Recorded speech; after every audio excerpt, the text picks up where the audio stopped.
And this slide shows the architecture of that model. And this is estimated primarily from the Watts records in the MI Travel Counts 3 survey. Also, use AirSage a little bit in this model, but it's primarily the MI Travel Counts 3 data. So, we're feeding in feeding in the household synthesis results, and we have our impedance matrices and our TAZ layer. We start off doing trip generation, and then this might be a little bit different, but we do a external internal choice right after the initial trip generation. So we split some of that demand into internal travel and some into external travel. Then the internal trips do a destination choice. We'll worry about the external trips later, but sticking with the internal trips, we do destination choice. Then there's mode choice, of course.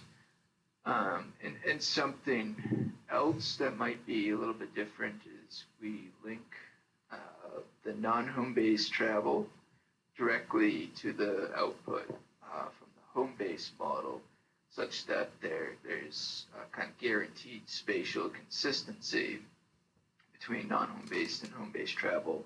We'll illustrate that later. And then there's non-home-based generation, and then there's a destination choice model. So this slide shows the trip purposes.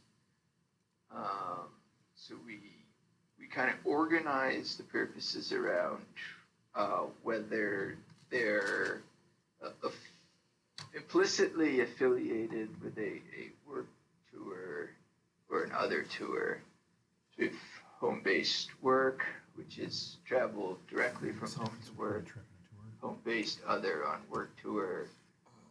Tour might be comprised of several trips. You make a home-based other trip, but you're ultimately making your way to work. Non-home-based on work tour. Then we also, as I mentioned, we kind of split off some of the travel to make an external trip. So we have resident external work tour. Then we have thinking about other tours, non-work tours. We have home-based other long duration on other tour and home-based other short duration on long tour, which we'll talk about more in a second. Where the long duration means that what we observed in the survey was the activity was more than 30 minutes in duration, and short means that the activity was fewer than 30 minutes in duration. So if you're going somewhere, say to the movies, that's going to be a long duration home-based other. If you just you're making a short trip to a convenience store, that's going to be home-based other, short duration. And there are a few reasons for kind of splitting out the home-based other trips this way. One is that the distances can be different. With the long duration, on average having longer distance, but not necessarily a huge discrepancy in the trip distance, but that can be a little bit longer distance. Different sorts of trip attractions between what long duration and short duration home-based other trips would gravitate towards. And then this is going to be helpful for modeling CAV trips, which we'll see later, particularly related to situations where someone would or wouldn't want to send their CAV back home or elsewhere. If it's if it's short duration, then you might want to keep the CAV close by. If it's long duration, then you can send it elsewhere, including back home or to far away free parking facility. There's home-based school. This is a direct trip from home to school. The non-home-based on another tour, and then finally external travel on another tour. So we don't explicitly kind of predict tours, but these trip purposes, they're based on what we observe in the household survey, and they all kind of have, certain tendencies that kind of, agree with, their affiliated, tour type, which we'll see in a second in some of the generation and distribution models.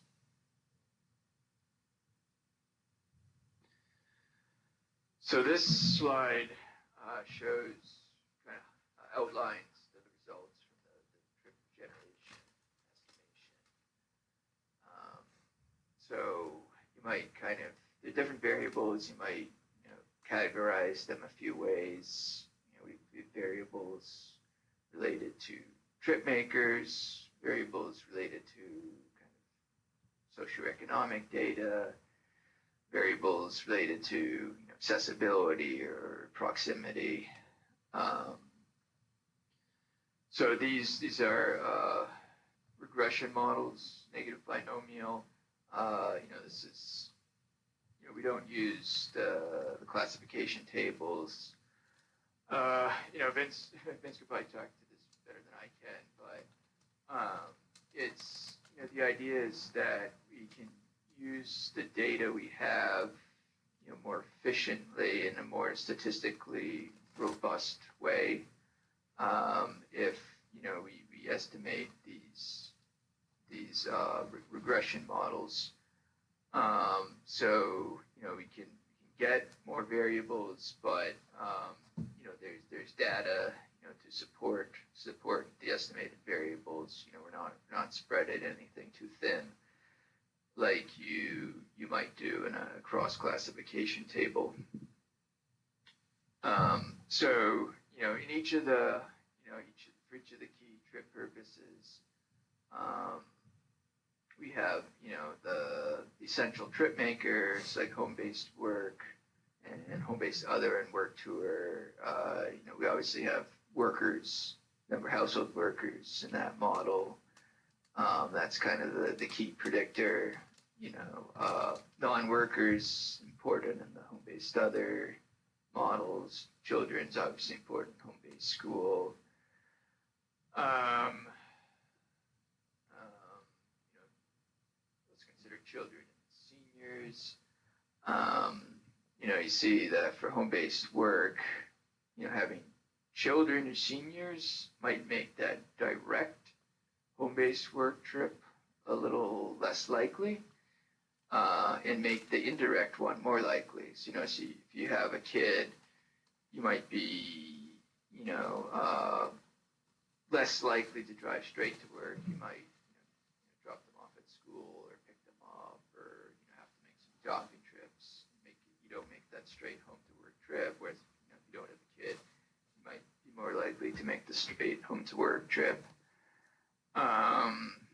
Income generally see, leads to income, and especially, having, vehicles available will lead to higher trip rates.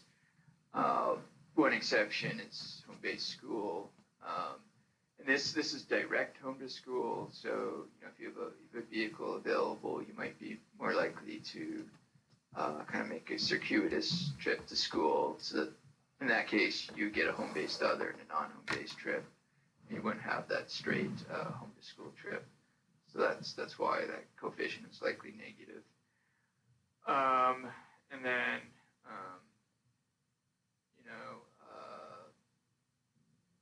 having nearby amenities, in some of the models, makes the trips more likely. If there's nearby amenities, retail access, you can satisfy your shopping needs locally.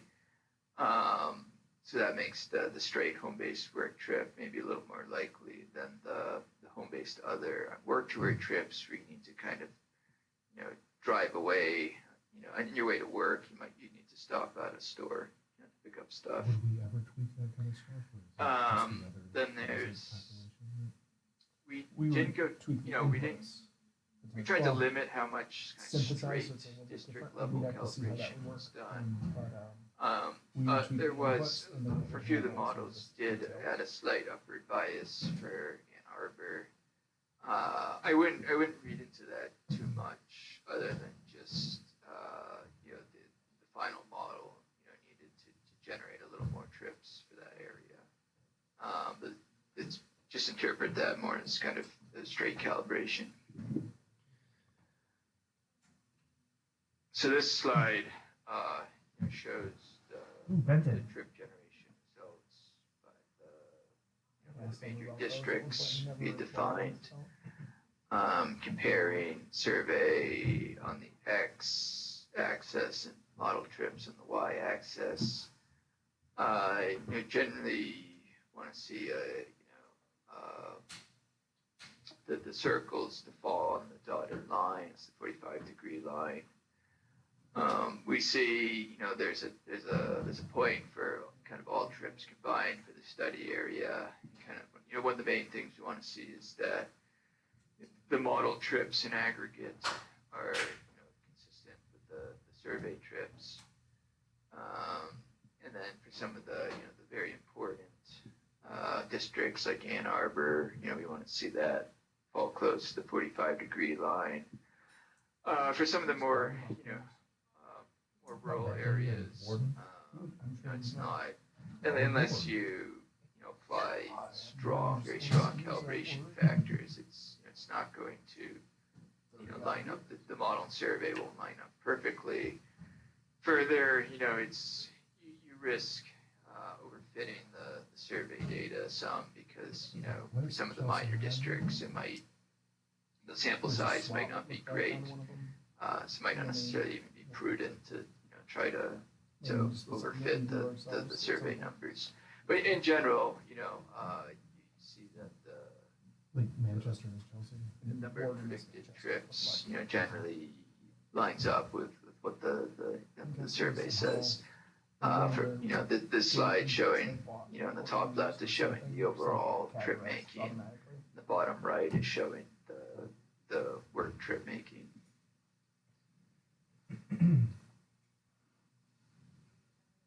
So this slide shows the external internal choice model. This is just a really simple logit choice model to split off some of the predicted trips into resident external trips. So it's very simple. For trips on work tours, considered whether there is an auto available, how far you are from the nearest external, and then there's also, we developed an external accessibility measure, which is kind of a weighted average of the traffic counts at all the nearby externals. So as you expect, having an auto available, makes the work model makes it more likely to occur. Being farther from an external, the closest external makes it less likely, and kind of being close to kind of having a higher external accessibility makes it more likely. This just means you're near several stations that have a high traffic count. For other tours, the model we could successfully estimate, you only had the external accessibility variable. The other terms fell out, but ultimately it's going to achieve its intended purpose by making kind of zones closer to important externals, generating more external traffic. So this slide kind of outlines the destination choice models. These are the internal destination choice models, and they're quite a few variables in our destination choice. I kind of categorized them 4 ways. They're impedance variables such as travel time and distance. These should always be negative. The farther you need to travel in time or distance from A to B, the less likely the trip is to occur. The number of attractions at the destination zone generally has a positive effect. If there's more employment or involvement or households, that generally makes the zone more attractive. Substitutes. There are boundary variables, One was to substitute. which generally make a trip less likely. Like having to cross a freeway, intervening rural area. As I said earlier, if you start in an urban area, all else equal, there's a little bit of propensity to stay in the same urban area. It's a little less likely that you would travel through a rural area to get to a second urban area, all else being equal. Then there are accessibility variables, which can have mixed effects. Having access to complements, having a diverse kind of set of activities at the destination, it generally would make it more attractive. Having more substitutes might make it less attractive. So them showing the results from the home-based other trip. Complements being an urban area that has lots of A short duration home-based other trip take an additional trip on another tour. Like because of that. Well, Trip making go is more into attractive. all the details here, but In the an area talking that's just an these industrial park or something attraction like that, or variables. So what is the substitute? Households was fixed at 1. Similar. You have to It's a fix measure one of the of, parameters to estimate the correlation model of that was fixed at the same 1. type of activity. Then retail, food, lodging, are are attractors of home-based other. This trip purpose. Services, professional services are a little bit less. Rate Travel for time taking and distance a are photo. negative. Tyler talked to us about co-location. There's So if you have a let's bunch see, of fast food restaurants who are more negative likely to- effect for crossing a freeway. This slide shows compares the survey and model trip length frequency distributions. Survey is in orange. The model is in blue. You can see that the model and survey results generally agree pretty closely. So we use run a genetic algorithm to solve the destination choice models. And this is constrained where you want to guard against overfitting a little bit. So you have constraints on how much each of the variables in the model can change. But generally you run the genetic algorithm and it will find a solution that coefficients generally have reasonable values, The model and you're itself able is like a to genetic algorithm, tweak, try, do a decent job of replicating the survey trip length distribution.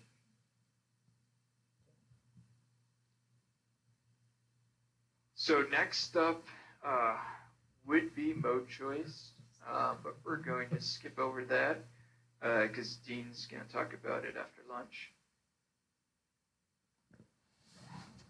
So we're going to jump ahead